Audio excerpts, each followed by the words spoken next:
Dan ini bisa dibilang kado jelang Hari Guru Nasional ya, Mas Menteri. Nah, sudah berkomitmen dan saya bilang bahwa bergerak dengan hati, pulihkan pendidikan. Para guru honorer saya akan perjuangkan afirmasi itu yang akan kita perjuangkan.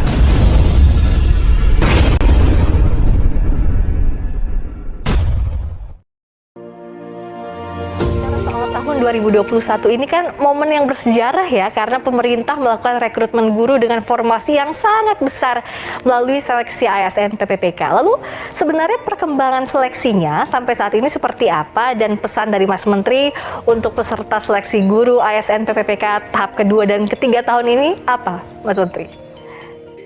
Ya, ini juga suatu masalah yang sudah berpuluh-puluh tahun ya. Mengenai guru-guru honorer yang banyak dari mereka yang menerima gaji-gaji yang sangat kecil karena keterbatasan formasi guru. Jadi ini adalah salah satu yang pertama kali sebesar ini kita berhasil berjuang untuk 500.000 formasi tahun ini, dan tentunya akan kita terus perjuangkan formasi ke tahun ke depan.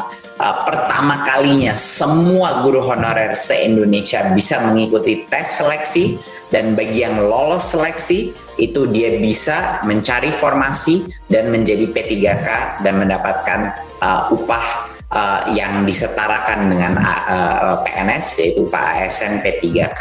Jadi ini cukup historis.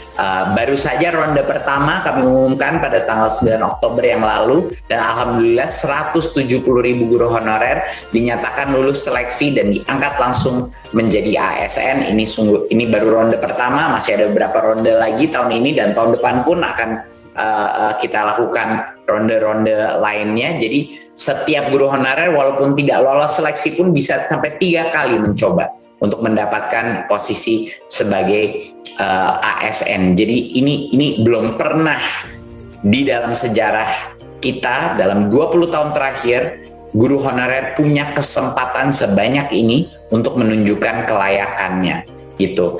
Dan kedepannya kami menyadari juga masih banyak juga guru honorer yang sudah lolos seleksi tetapi mereka belum mendapatkan formasi karena daerahnya belum mengajukan formasi tersebut.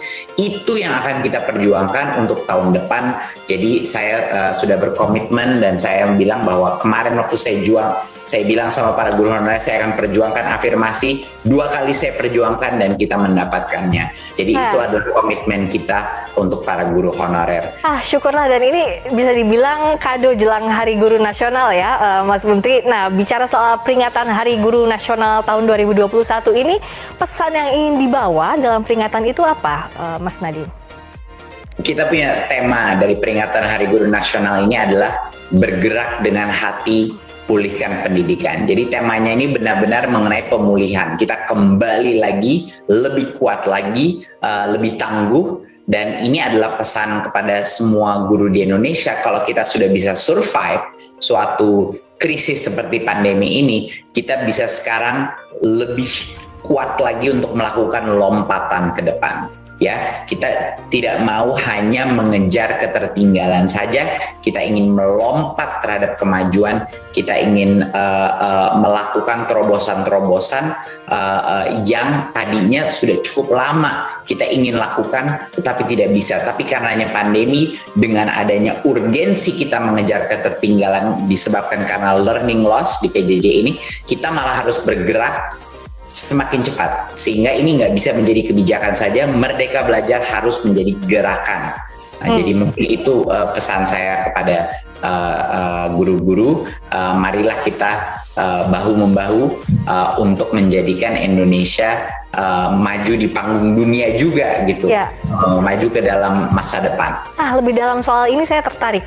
Bicara soal pengembangan kapasitas guru-guru kita, apalagi menghadapi tantangan pembelajaran di masa pandemi ini, sebenarnya apa saja program dan kebijakan Kemendikbudristek yang disiapkan, Mas Menteri?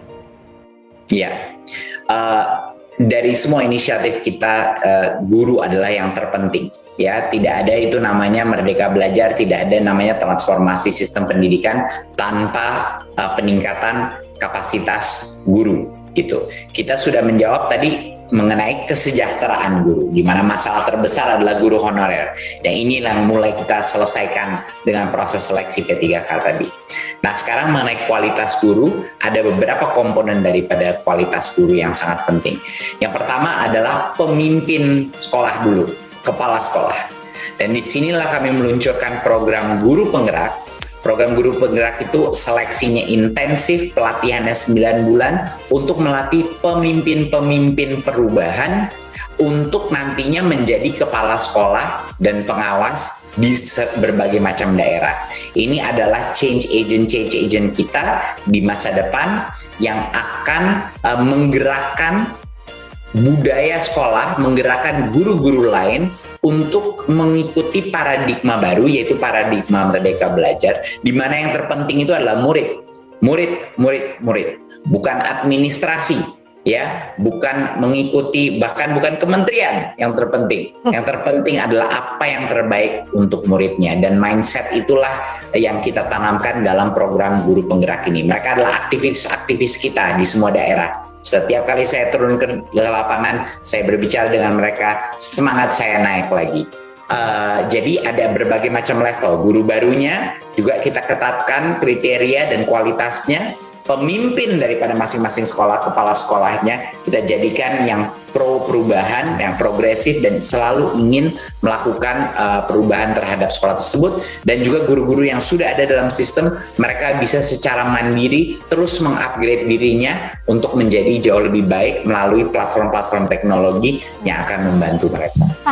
Bicara soal tadi, sudah dijelaskan komprehensif oleh Mas Menteri soal program organisasi penggerak, guru penggerak, dan juga sekolah penggerak.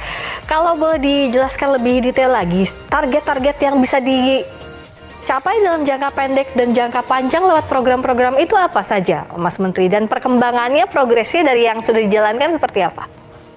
Iya, yang kita inginkan itu dari sisi target, tentunya kita ingin pertama memastikan bahwa kita jangan terlalu ketinggalan karena learning loss dari pandemi. Jadi salah satu target yang terpenting adalah anak-anak harus balik ke sekolah. Semua peraturan yang kita lakukan sekarang adalah untuk mendorong anak kembali tatap muka sekolah. Jadi berapa persentase sekolah yang mulai tatap muka full offline itu menjadi salah satu KPI terpenting kita. Itu adalah kondisinya gawat darurat lah sekarang. Jadi kami sekarang sedang mendorong setiap daerah untuk memastikan sekolah tatap muka terjadi. Kedua, kita ingin memastikan bahwa di akhir 2024 lebih dari 20% dari sekolah-sekolah kita, kepala sekolahnya itu udah alumni guru penggerak. Sehingga itu sudah mencapai tipping point. Kalau 20% kepala sekolah kita sudah punya paradigma baru, punya motivasi dan pemikiran dan mindset yang benar, itu akan menjadi suatu hal yang tidak bisa diputar balik, karena sudah menjadi 20% itu adalah tipping point di mana akan menyebar ke sekolah-sekolah lainnya. Itu harapan kita. Juga kita ingin memastikan bahwa akses ke pendidikan dan pemerataan pendidikan itu senantiasa kita tingkatkan, di mana teman-teman kita di daerah-daerah 3T benar-benar menerima dana yang lebih banyak, dukungan yang lebih banyak, dan juga fleksibilitas yang lebih tinggi. Itu merupakan satu prinsip dasar daripada program Merdeka Belajar. Tidak semua keseragaman itu berarti keadilan, dan itu sangat penting menjadi prinsip dasar kita. Itu sangat penting, dan disiapkan juga. Tidak kalah pentingnya kita menghadapi 2022 nanti. Indonesia sudah terpilih menjadi pemegang presidensi G20 dengan tema Recover Together, Recover Stronger. Apa yang disiapkan, Mas Menteri, di sektor pendidikan dan kebudayaan di agenda yang besar itu? Ya, ini konferensi G20 ini momentum yang sangat penting ya bagi Indonesia. Saatnya kita tampil gitu loh di panggung dunia. Kita bisa berbagi praktik baik yang kita lakukan di bidang SDM, terutama di bidang STM. Dan untuk sektor pendidikan ini akan dibentuk Education Working Group yang dipimpin oleh dua pejabat di Kemendikbudristek, Dirjen Guru dan Tenaga Pendidikan, Bapak Iwan Syahril sebagai chairnya, dan Kepala Badan Penelitian, Pengembangan dan Perbukuan, Bapak Anindito Aditomo sebagai alternate chairnya. Jadi dua dua jagoan kita di dalam Kemendikbud yang punya pengalaman internasional yang cukup luar biasa di bidang pendidikan akan mewakili kita untuk membangun Education Working Group ini.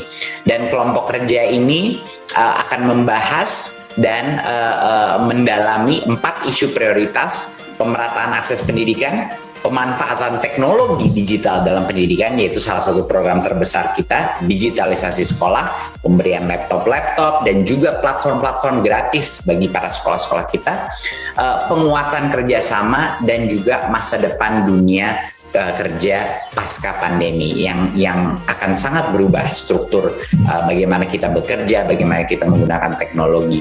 Jadi ini kesempatan buat kita, Mbak Friska, untuk membuktikan kepada dunia bahwa Indonesia ini punya inovasi-inovasi. Kita bukan hanya mengejar ketertinggalan, tetapi kita juga bisa menjadi panutan, jadi role model. Apa hal-hal yang kita lakukan sekarang, harapan saya dalam waktu 5-10 tahun akan dibicarakan dari awal, dari transformasi dan inovasi yang khas Indonesia, dan keberanian kita untuk melangkah ke depan pasca pandemi. Dan kita pasti optimistis Indonesia bisa lah jadi role model. Terakhir Mas Nadiem, bagaimana apa saja pesan-pesan yang ingin disampaikan Mas Nadiem, terutama tadi soal Merdeka Belajar, soal keseluruhan apa yang harus dilakukan dalam membangun ekosistem dan akses yang merata tadi? Ya, mungkin sebagai message penutup, menurut saya satu hal yang sangat penting adalah untuk menyadari bahwa sistem pendidikan kita untuk bisa menciptakan anak-anak dan generasi penerus bangsa yang inovatif, yang kreatif, dengan integritas dan karakter yang kuat, kita juga membutuhkan banyaknya inovasi dan kreativitas di dalam sistem pendidikan kita gitu. Dan ini mungkin satu hal yang masih banyak tidak disadari banyak orang, bahwa kalau kita semuanya ingin punya generasi yang bisa sukses di dalam knowledge economy masa depan, di dalam dunia digital masa depan, kita perlu institusi-institusi pendidikan yang punya kemauan eksperimentasi tinggi, yang punya rasa ingin tahu tinggi. Kita butuh kepala sekolah dan guru-guru yang haus akan inovasi, haus akan mencoba hal-hal yang baru, dan selalu bergerak dan mencoba hal-hal yang lain. Jadinya korelasi antara budaya sekolah yang inovatif dengan produk atau hasil murid-murid dan manusia-manusia yang kreatif dan kolaboratif itu hal yang bersamaan. Jadi marilah kita jadikan sistem pendidikan kita yang berbasis kreativitas dan kolaborasi.